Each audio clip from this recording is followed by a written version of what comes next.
Bismillahirrahmanirrahim. My name is William Henderson, aka also known as Imam Rafiq Mehdi, and I have accepted Islam at a mature age, at the age of 23 years, several years ago. Today, I wanted to share with you some of the insight that I have gained through my faith journey.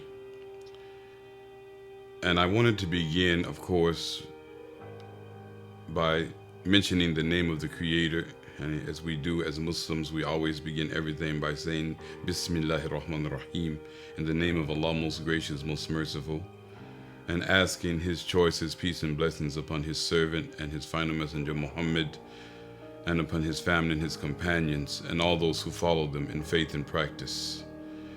And also send peace and blessings upon all of the righteous prophets that the Creator has sent for the purpose of the guidance of the human beings, beginning with the first man, Adam, peace and blessings of Allah be upon him, and a long chain of prophets and messengers that God sent to the earth, including Abraham and his sons Isaac and Ismail, and Jacob, Yusuf, Moses, Jesus the son of Mary, and culminating with the final messenger Muhammad the son of Abdullah.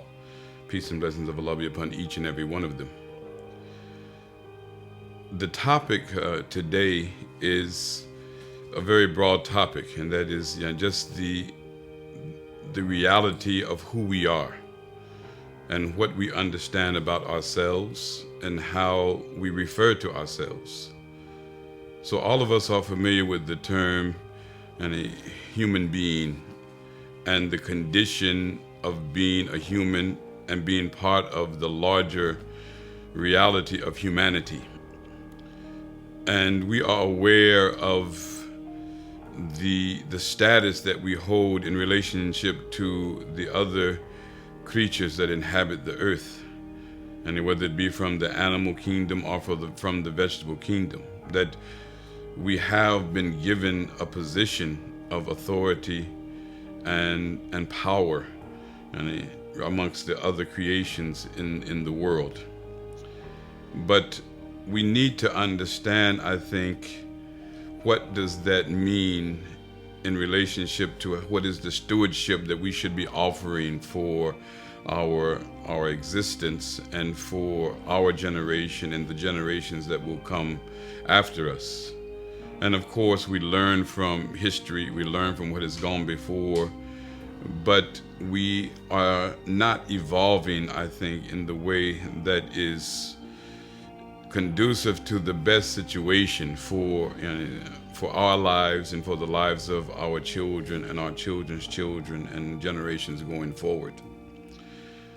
Of course, what I'm referring to is the fact that human beings have the tendency that they oppress one another, that they utilize the gifts that God has given them in ways that are selfish and in ways that are not conducive to establishing a better society and a better experience of life, not only for themselves and their loved ones, but for all human beings in general.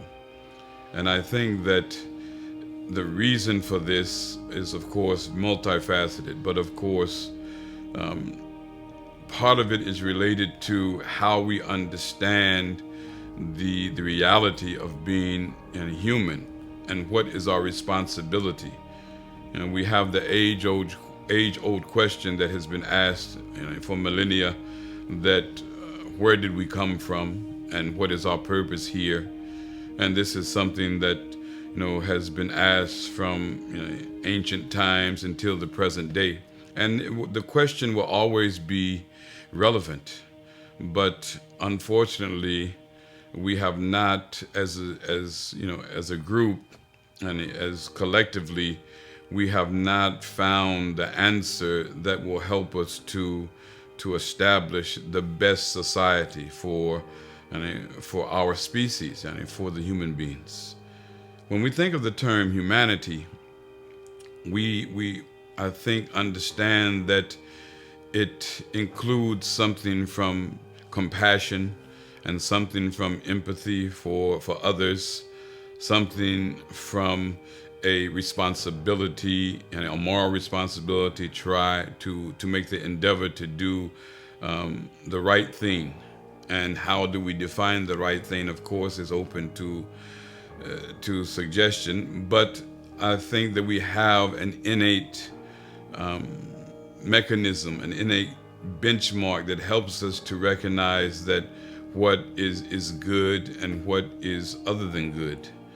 But we have to build upon those qualities that are innate in the human being, because we see very clearly from history and from what is happening in the world today that if we do not make the effort to understand, to strengthen, to nourish the good aspects of humanity, then the evil aspects will begin to take hold.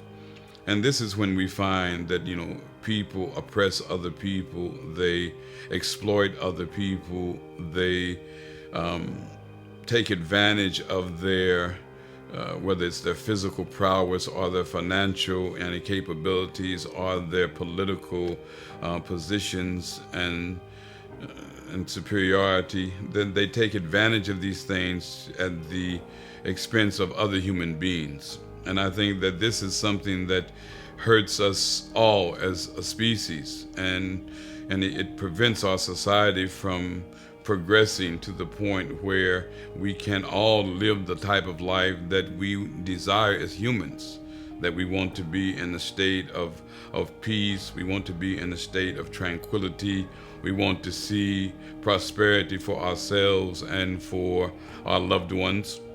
And in order to achieve that, it does not mean that it has to be at the expense of other human beings, but it means that we need to be more in tune with the Creator, who has provided for us, mashallah, all of the qualities that make us human beings, and has also provided for us the guidance that we need in order to fully utilize those qualities in the best way. So that knowledge that I have come to understand in my faith journey, and it comes to us through revelation. And revelation has been a part of the human condition since the creation of the first man. Now, of course, the question may come to mind, where did you get this knowledge, or how did you know that? Which university did you attend? Who were your teachers? What level of education did you attain? What are your degrees? And of course, continuing education is something that we should all strive for, because this is part of the human condition, to learn and to adapt and to grow and to evolve. But the highest knowledge that we can acquire is the knowledge that comes from the source that we only have access to through the beneficence of that source, and that is the Creator himself.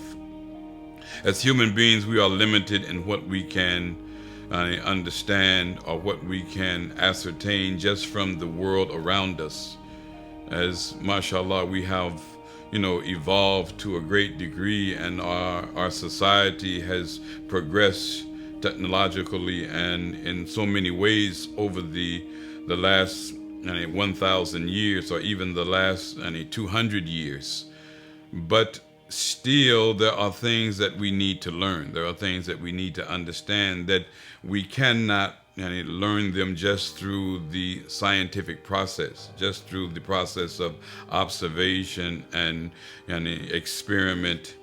That we have to recognize that everything that we encounter from our birth until our death was already here when we got here. That we do not bring anything with us, and we do not take anything with us when we leave.